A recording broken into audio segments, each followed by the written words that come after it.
संजय राउत जब से बीमारी के बिस्तर से उठकर बाहर आए हैं, मीडिया में आए हैं, पॉलिटिकल गलियारों में नजर आ रहे हैं, तो उसके बाद से नई खलबली हर रोज नजर आ रही है। अब इधर इस बीच संजय राउत खुलेआम डीलिंग पर उतर आए हैं, क्योंकि यहाँ एक ऐसी फोटो सामने आई है, कहें कि लीक हुई है, जिससे नया कनेक्शन दिख रहा है। और यहाँ तक कि एकनाथ शिंदे, उद्धव ठाकरे दोनों ही गुटों में खराब हालत हो गई है, भड़क गए हैं एक साथ। संजय राउत पर तो दिखाते हैं, आपको बताते हैं सब कुछ। आप भी इस वीडियो को शेयर करें और कमेंट करके अपनी राय जरूर दें कि संजय राउत क्या बड़ा करने जा रहे हैं, कमेंट जरूर करें।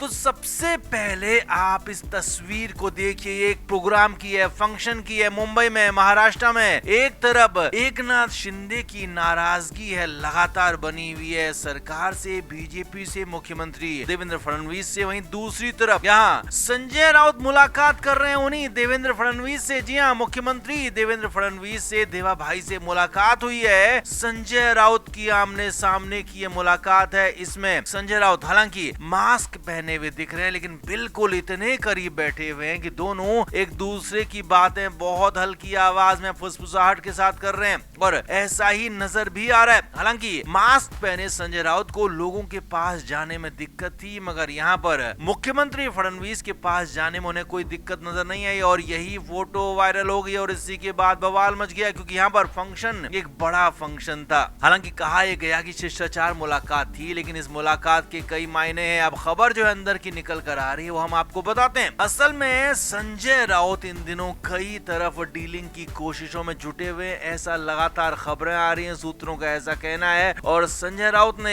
एकनाथ शिंदे गुट में भी कोशिश की थी, क्योंकि उद्धव ठाकरे गुट में फिलहाल उनकी दाल गल नहीं रही है। उद्धव ठाकरे गुट अपनी तरफ से कोशिश कर रहा था कि संजय राउत को साथ में लेकर आए, लेकिन यहाँ पर संजय राउत किसी भी तरीके से यहाँ पर उनके पाले में नहीं आ रहे थे, और इसीलिए संजय राउत लगातार इधर से उधर कूद फांद कर रहे थे। अब ऐसे में संजय राउत ने जब एकनाथ शिंदे से बात की, वहां बात नहीं बनी, तो इधर बीजेपी के साथ उनकी तस्वीरें वायरल होने से बवाल हो गया, क्योंकि यहाँ पर बीजेपी के साथ सीएम फडणवीस के साथ डीलिंग की भी खबरें आ रही थी। सूत्रों के मुताबिक खबर यही है कि संजय राउत अब बीजेपी के साथ डीलिंग कर रहे हैं, और खबर तो यहाँ तक है कि संजय राउत बहुत कुछ बड़ा नहीं भी मिला तो भी बीजेपी के साथ जा सकते हैं। जी हाँ, बहुत बड़ी शर्तें इस बार संजय राउत की नहीं है, क्योंकि संजय राउत अपनी ही पार्टी में रुसवा हो चुके हैं। अपनी पार्टी के उनके मुखिया उद्धव ठाकरे उन्हें मुंह नहीं लगा रहे हैं, इसीलिए संजय राउत अब चाहते हैं कि छोटा मोटा जो कुछ मिल जाए उसी के बहाने वो निकल जाएं, उसी के बहाने बीजेपी में फिट हो जाएं, और बीजेपी में ऐसे फिट हों कि देवेंद्र फडणवीस के आदमी के तौर पर फिट हो जाएं। और फिलहाल महाराष्ट्र में फडणवीस का सिक्का चल रहा है, आगे भी चलता रहेगा, ये नजर आ रहा है साफ साफ, और ये संजय राउत को भी दिख रहा है। इसीलिए इस तरह की फोटोज आ रही है, तस्वीरें वायरल हो रही है, और ये लीक जो फोटो हुई है, इसी के बाद शिंदे गुट, ठाकरे गुट दोनों ही भड़क गए हैं। जी हाँ, अब उद्धव ठाकरे गुट को दिक्कत इस बात से है कि जिन फडणवीस को हर रोज पानी पी पी कर संजय राउत कोसते हैं, तो उन्हीं के साथ इस तरह की गुफ्तगू, इसी तरह की करीबियां क्यों नजर आ रही हैं। तो वहीं शिंदे गुट को दिक्कत यह है कि जिन संजय राउत ने लगातार बार बार सवाल उठाए हैं सरकार के कामों पर, तो उनको इस तरह से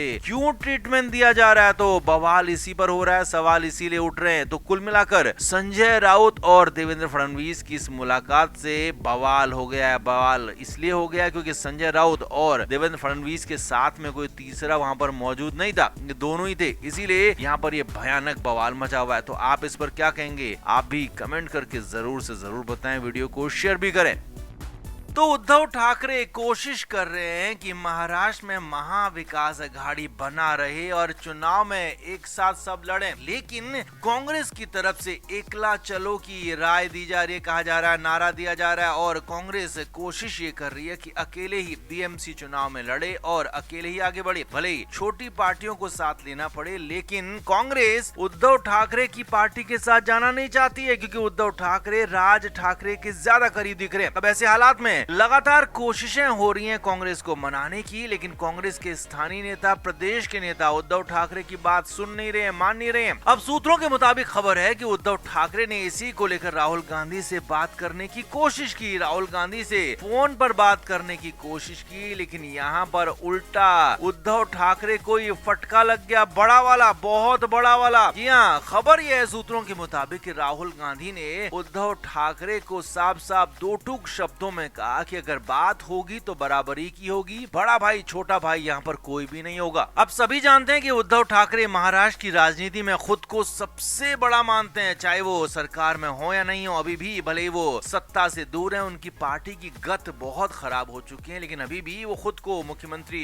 देवेंद्र फडणवीस तक से भी ऊपर मानते हैं। और इसी कंडीशन में वो राहुल गांधी से भी बात कर रहे थे और यहाँ पर काफी कुछ हो गया। अब यहाँ पर खबर यह है सूत्रों के मुताबिक कि राहुल गांधी की तरफ से साफ साफ शब्दों में कहा गया कि अगर आपको साथ में चुनाव लड़ना है तो बात बराबरी की होगी। आप ये नहीं कहोगे कि हम आपको ये देंगे, हम आपको वो देंगे, बल्कि बात ये होगी कि हमें और आपको क्या क्या मिलेगा। अब हालांकि यहाँ पर उद्धव ठाकरे कोशिश करते रहे, क्योंकि उद्धव ठाकरे अंदर खाने तो यही चाहते हैं कि कांग्रेस बस साथ में आ जाए, पीछे पीछे खड़े हो जाए, लेकिन कांग्रेस को बगल में खड़ा करना उद्धव ठाकरे भी नहीं चाहते हैं। इसीलिए उद्धव ठाकरे यहाँ पर अलग तरीके से बात करने की कोशिश की तो राहुल गांधी ने रगड़ दिया। जी हाँ, खबरें आ रही हैं। सूत्रों के मुताबिक उद्धव ठाकरे को साफ साफ दो टूक कहा और उसके बाद फोन काट दिया गया, यानी कि उद्धव ठाकरे की बात को सुना तक नहीं। अब इसके बाद उद्धव ठाकरे के हालात खराब हो गए, क्योंकि कांग्रेस साथ में नहीं आएगी तो उद्धव ठाकरे के लिए बीएमसी चुनावी बोरिया बिस्तर बंद करने वाला ही होगा। अब ऐसे में खबर यह है कि इसके बाद शरद पवार को फोन लगाया गया। जी हाँ, उद्धव ठाकरे की तरफ से शरद पवार को फोन लगाया गया, अपना दुखड़ा सुनाया गया। रोते रोते शरद पवार को बताया गया कि राहुल गांधी से बात हुई और राहुल गांधी बात मान नहीं रहे। अब यहाँ पर शरद पवार तो खुद आखिरी दौर चल रहा है उनका जिंदगी का भी और उनकी सियासत का भी, इसीलिए वो चाहते हैं कि उनकी पार्टी कैसे भी जिंदा बनी रहे। इसीलिए वो कोशिश कर रहे हैं कि सभी पार्टियां एक साथ आ जाएं, लेकिन कांग्रेस फिलहाल शरद पवार की भी बात नहीं सुन रही है। लेकिन यहाँ पर हालांकि शरद पवार ने भरोसा दिया है कि वो उद्धव ठाकरे के साथ रहेंगे, लेकिन कितना साथ रहेंगे शरद पवार की सियासत को जानते हैं। वो ये भी जानते हैं कि शरद पवार कब किसके साथ होते हैं, कब किसका साथ छोड़ते हैं, ये खुद शरद पवार के सबसे करीब रहने वाले को भी नहीं पता होता। ऐसे में यहाँ पर उद्धव ठाकरे अब 2 से 3 मोर्चों के साथ एक साथ लड़ रहे हैं। चाहे पहला मोर्चा एक कांग्रेस के साथ का मोर्चा हो, जिसमें कांग्रेस को साथ आने की कोशिश की जा रही है, मगर वो आ नहीं रहे हैं। दूसरा मोर्चा संजय राउत का मोर्चा है। संजय राउत भी लगातार अपनी मनमानी पर उतरे हुए हैं, उद्धव ठाकरे की बातों को नहीं सुन रहे हैं। और तीसरा सबसे बड़ा मोर्चा उद्धव ठाकरे के लिए एकनाथ शिंदे वाला मोर्चा है, क्योंकि एकनाथ शिंदे का गुट पूरी तरीके से सिर्फ और सिर्फ उद्धव ठाकरे को हराने को चलने पर जुटा हुआ है। तो ऐसे में 3 मोर्चों पर लड़ रहे उद्धव ठाकरे के लिए नई मुसीबत ये आ गई है कि यहाँ पर अब शरद पवार भी उनकी बात मानेंगे, सुनेंगे, ये कंफर्म नहीं है। तो आप इस पर क्या कहेंगे? आप भी कमेंट करके अपनी राय जरूर से जरूर दें, वीडियो को शेयर करें। Flame media report.